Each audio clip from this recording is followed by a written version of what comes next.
هولا بويناس، مساء الخير. كوريا الجنوبية، بوسان، سيول، دي ام زد، جيجو، جزيرة. إذا بدنا نسافر كوريا الجنوبية ب 3000 جنيه. هل 3000 جنيه كفينا إن هم يسافرون كوريا الجنوبية؟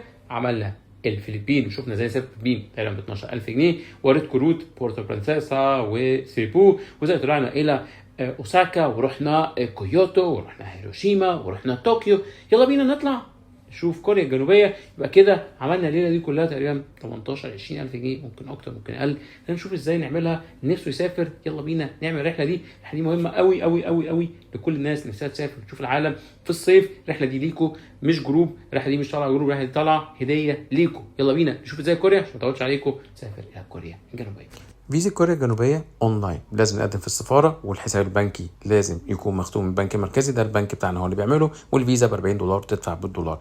هناخد طيارة من طوكيو الى بوسان. بعد ما وصلنا الى طوكيو الطيارة قدامكم ب 4800 جنيه، ممكن تبقوا اصلا ساعات ب 1000 جنيه. الاقامة زي ما انتم شايفين 300 جنيه 400 جنيه في بوسان. ناخد القطر بتاعنا او ناخد ايا كان وسيلة المواصلات، هنوصل الى سيول وبس كده نعمل رحلتنا. نشوف هنروح فين الدولة اللي بعد كده. يبقى كده عملنا الفلبين وعملنا كوريا وعملنا اليابان تقريبا في حدود 20000 جنيه. القطر قدامكم اهوت تقريبا في حدود 600 700 جنيه. يلا بينا نشوف هنسافر فين بعد كوريا لحد ما نرجع مصر.